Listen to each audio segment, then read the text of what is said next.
अब देश के बहुत सारे शहरों में कैब की सर्विसेज मिलने लगी हैं।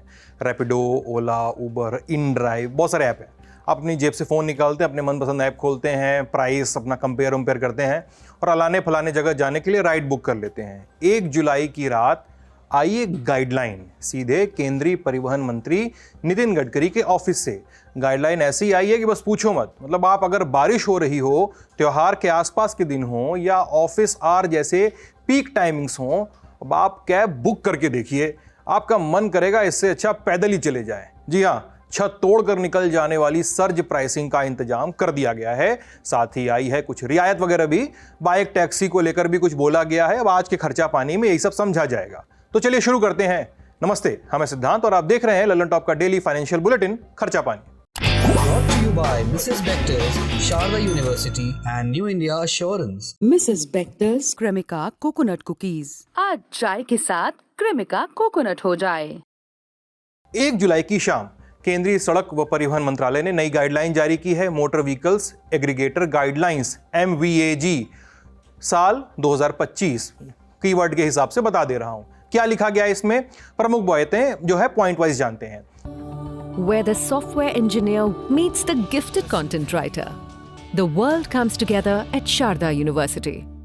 राज्य सरकारें नॉन ट्रांसपोर्ट मोटरसाइकिल यानी निजी बाइक्स को शेयर्ड मोबिलिटी ऐप पर चलाने की परमिशन दे सकती हैं। यानी बाइक टैक्सी की परमिशन अब मिल गई है। कैब कंपनीज को ये सुनिश्चित करना होगा कि कैब चलाने वाले चालकों के पास, ड्राइवर्स के पास 5 लाख रुपए का हेल्थ इंश्योरेंस और 10 लाख रुपए का टर्म इंश्योरेंस हो। कस्टमर की तरफ से राइड कैंसिल होने पर भी उसे किराए का 10% या अधिकतम 100 रुपए पेनाल्टी के तौर पे देना होगा।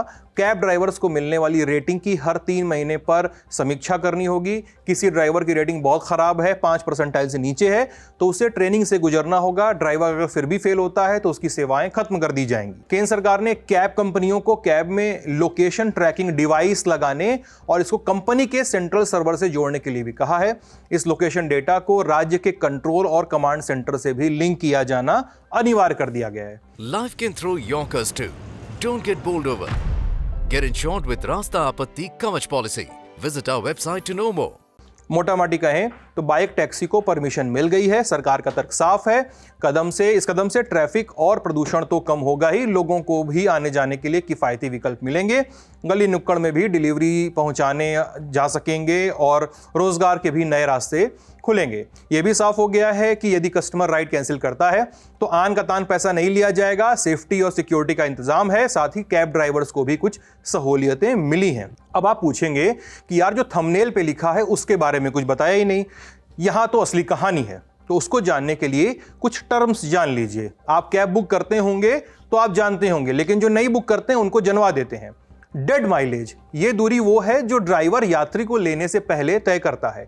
पीक आवर यानी वो समय जब सड़कों पे ट्रैफिक ज्यादा होता है या राइड बुकिंग की डिमांड ज्यादा होती है। बेस फेयर, वो प्रति किलोमीटर का रेट जिस पर पूरी राइड का दाम कैलकुलेट होता है। सर्ज प्राइसिंग, बढ़ी डिमांड की वजह से दामों में हुआ इजाफा। अब नए नियमों के मुताबिक डेड माइलेज चार्ज तब तक नहीं लगाया जाएगा जब तक पिकअप की दूरी 3 किलोमीटर से कम न हो। यदि पिकअप की दूरी 3 किलोमीटर से कम है तो ऐसे मामलों में किराया ड्राइवर के शुरुआती स्थान यानी ड्राइवर को जहां से राइड मिली है वहां से लागू किया जा सकता है। अगर पीक आवर नहीं चल रहा है तो कैब कंपनियां बेस फेयर का कम से कम 50% चार्ज करने वाली हैं। पीक आवर यानी सर्ज प्राइसिंग के समय राइड सर्विस देने वाली कंपनियां बेस फेयर का 2 गुना किराया वसूल सकती हैं। अब के पहले तक जब पीक आवर नहीं चल रहा होता था तो कैब सर्विस देने वाली कंपनियां बेस फेयर से जितना चाहे उतना कम दाम ऑफर कर सकती थी कस्टमर को, हमारा फायदा था। लेकिन अब कम से कम 50% लेने के लिए वो स्वतंत्र हैं। माना बेस फेयर के हिसाब से कोई राइड 400 रुपए की बैठ रही है और पीक आवर नहीं चल रहा है, सड़क एकदम खाली है, तो कैब कंपनी आपसे कम से कम अब 200 रुपए तो लेगी ही लेगी। लेकिन अगर सड़क पे भीड़ है, बारिश हो रही है, त्योहार आ गया है, राइड की डिमांड बढ़ गई है, तो कैब कंपनी आपसे 400 वाली राइड का 800 रुपए तक ले सकती है। पहले रेट जो था वो 1.5 गुना था, 1.5 गुना यानी 1.5 टाइम्स अंग्रेजी में, तो 600 लगता, लेकिन अब 800 हो गया है। ज्यादा पैसा मिल रहा है, जाहिर सी बात है कैब कंपनियां खुश होंगी। रैपिडो और उबर ने सरकार के कदम का स्वागत किया है। कंपनी ने विकसित भारत की दिशा में एक बड़ा कदम बताया है। कहा है कि पॉलिसी में बदलाव से लाखों नई नौकरियां पैदा होंगी, गिग इकॉनमी व्यवस्थित होगी। नए दिशा निर्देशों को लागू करने के लिए कंपनी राज्य सरकारों की पूरी मदद करेगी। और उबर ने, ये तो रैपिडो का बयान था, अब उबर ने भी इसे डिजिटल इकॉनमी की दिशा में एक बड़ा कदम बताया है। कंपनी ने कहा है कि नए नियम समय से लागू हो जाएं, ये भी तय करना होगा। 3 महीने का समय मिला है राज्य सरकारों को कि वो इस गाइडलाइन को अपने यहां लागू करें। क्यों? क्योंकि कैब कंपनियों को दिया जाने वाला बेस फेयर और उससे निकलने वाला राजस्व, इस पर राज्य सरकारों का कंट्रोल होता है। लेकिन सवाल है कि सरकार के इस फैसले से होगा क्या? जाहिर सी बात है कि जब मांग ज्यादा होती है तो ड्राइवर को अधिक कमाई का अवसर मिलता है। इससे उन्हें पीक आवर्स में गाड़ी चलाने के लिए प्रोत्साहन मिलता है, जिससे गाड़ियों की उपलब्धता बढ़ती है। सोचिए, अगर किराया नहीं बढ़ेगा तो ड्राइवर को भीड़ भाड़ में ज्यादा मेहनत करने का फायदा क्या होगा? लेकिन दूसरा पहलू भी है, ग्राहकों पर बोझ बढ़ेगा। आम आदमी के लिए ये अक्सर परेशानी का सबब बन जाता है, खासकर जब कोई इमरजेंसी हो या पब्लिक ट्रांसपोर्ट उपलब्ध न हो, क्योंकि सर्ज प्राइसिंग को लेकर लोगों के तर्क भी वाजिब हैं। उनका कहना है कि कैब कंपनीज अक्सर मनमाने सिनेरियो में सर्ज प्राइसिंग शुरू कर देती हैं। कहा जाता है बोलचाल में कि अगर झींसी पड़ रही है, बारिश के नाम पर कुछ बूंद ही गिर गई है, बादल ही हल्का सा बच गया, तो सर्ज प्राइसिंग लगा देती हैं कंपनियां। और उस समय कैब कंपनियों पर बेहिसाब पैसा लगाने के भी आरोप लगाते हैं लोग। ऐसे में सवाल है कि क्या कैब सेवाओं के पूरे इकोसिस्टम की रियल टाइम निगरानी की जाएगी, ताकि ये पूरा सिस्टम थोड़ा और ज्यादा यूजर फ्रेंडली भी बन सके, पारदर्शी भी बन सके। हम पहुंचे एक्सपर्ट्स के पास, पूछा नई गाइडलाइन की जरूरत के बारे में क्यों पड़ी। साथ ही ये भी पूछा कि इस गाइडलाइन में यूजर्स यानी हमारे और आपके लिए रियायत और राहत का रास्ता कैसे ढूंढें। सुनते हैं उनको। तो पहले जो था कि पहले जो सरचार्ज था, पीक आवर सरचार्ज में एक कैप था 1 पॉइंट, जो आपका बेस प्राइस है, बेस प्राइस एज ए जो नोटिफाइड फेयर है बाय द स्टेट गवर्नमेंट, उसके 1.5 टाइम्स से ज्यादा आप पीक आवर्स में सरचार्ज नहीं चार्ज कर सकते। लेकिन आफ्टर दिस गाइडलाइन आप इसको ट्वाइस मतलब डबल चार्ज कर सकते हैं इन द पीक आवर्स। और नॉन पीक आवर्स में आपके जो फेयर रहेंगे वो 50% ऑफ द बेस प्राइस होना होगा। तो ये 2 चेंजेस आए हैं। तो इसमें जो हो रहा है, इसमें आम जनता पे जो बाइक पैसेंजर्स है उन पे तो ये थोड़ा इफेक्ट कर रहा है। It is pinching their pocket, but then it is giving benefit to the drivers. उन्हें ज्यादा पैसे कमाने का एक जरिया मिल रहा है। और सिर्फ यही नहीं, उन्होंने अब ये भी गाइडलाइंस दिया है कि जो भी कमाई, जो भी what ever the total fare will be, 80% of that total fare inclusive of all cost will have to be given to the bike riders।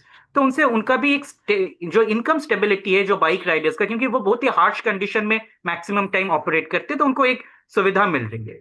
और जहां तक पैसेंजर्स की बात है, पहले जो विदाउट एनी रीजन कैंसिलेशन हो जाती थी बाइक ड्राइवर्स के तरफ से, अब नियम है कि अगर cancellation without any proper reason होते हैं तो उस पर 10% का पेनल्टी चार्ज किया जाएगा, जो कि ये कैंसिलेशन जो अनवारंटेड कैंसिलेशन है, अनचेक कैंसिलेशन है, उसको भी रेगुलराइज करेगा। और उसके ऊपर से जो बाइक ऑपरेटर है, the company has to give a 5 lakh rupees insurance to each of his riders. तो वो भी एक बेनिफिट है। तो ये एक मिक्स्ड इसका इफेक्ट है। इसका ना आप बोल सकते हैं कि पूरी इफेक्ट मतलब बेनिफिट मिल रहा है पैसेंजर्स को, या ये फुल्ली ड्राइवर ओरिएंटेड है, ऐसा नहीं सर। ये गाइडलाइंस एक बैलेंस्ड गाइडलाइंस इसको निकाला गया है। इस खबर में फिलहाल इतना ही। अब छोटी खबरों की बारी। पहली खबर भारत और अमेरिका के बीच ट्रेड डील को लेकर चल रही बात पर, और सबसे पहले देखिए ये बयान। I think we're going to have a deal with India, possibly, and that's going to be a different kind of a deal. It's going to be a deal where we're able to go in and compete. Right now, India doesn't accept anybody in. I think India is going to do that, and if they do that, we're going to have a deal for much less tariffs. नारंगी बाल वाले ये शख्स थे US president Donald Trump. कह रहे हैं कि दोनों देश पहले से बहुत ही रियायती दरों पर ट्रेड डील साइन करने जा रहे हैं और डील के बाद इंडियन मार्केट में कंपटीशन बनता दिखेगा। यह भी कहा कि भारत अपने यहां किसी को इंटर नहीं करने देता है, लेकिन अब सब कुछ सॉर्ट होने वाला है। लेकिन खबरें कुछ और बताती हैं। इंडिया टुडे में प्रकाशित रिपोर्ट कहती है कि भारत और अमेरिका के बीच बातचीत अटक गई है, खास तौर पर खेती और डेयरी यानी दूध से बने प्रोडक्ट्स को लेकर। इस मामले में बात नहीं बन पा रही है। भारत ने साफ कह दिया है कि वो डेयरी उत्पादों पर कोई छूट नहीं देगा, क्योंकि इससे 8 करोड़ से ज्यादा लोग जुड़े हुए हैं, जिनमें ज्यादातर छोटे किसान हैं। एक भारतीय सीनियर अधिकारी ने यह भी कहा है कि डेयरी पर छूट देने का सवाल ही नहीं उठता, क्योंकि ये हमारी रेड लाइन है। अगली खबर जीएसटी से जुड़ी हुई है। जुलाई के महीने में जो चल रहा है, 56वीं जीएसटी काउंसिल की बैठक होने वाली है। इसमें सरकार 12% वाले टैक्स स्लैब को पूरी तरह से हटाने पर विचार कर रही है, ऐसा खबरें कहती हैं। खबरों से निकलकर जो दावा है वो कहता है। सवाल उठता है कि सरकार के इस कदम का, अगर सरकार लेती है ये कदम, तो असर क्या होगा। मतलब ये कि जिन चीज़ों पर आज 12% टैक्स लगता है, जैसे पैक्ड फूड, कुछ कपड़े और बेसिक ग्रोसरी आइटम, उन्हें या तो 5% में लाया जाएगा या 18% में। यानी अगर सरकार समझती है कि ज़रूरी चीज़ें हैं तो सस्ती हो सकती हैं, लेकिन अगर सरकार इन्हें लग्जरी मानती है तो ये चीज़ें महंगी हो जाएंगी। बात करते हैं दाल, चाय, मुरमुरे और बेसन जैसी बुनियादी चीज़ों की। सरकारी सूत्रों के मुताबिक इन पर भी टैक्स कटौती का विचार हो रहा है, जो सीधा असर डालेगा हर घर की रसोई पे। मिडिल क्लास और लोअर इनकम ग्रुप के लिए ये एक पॉजिटिव खबर है।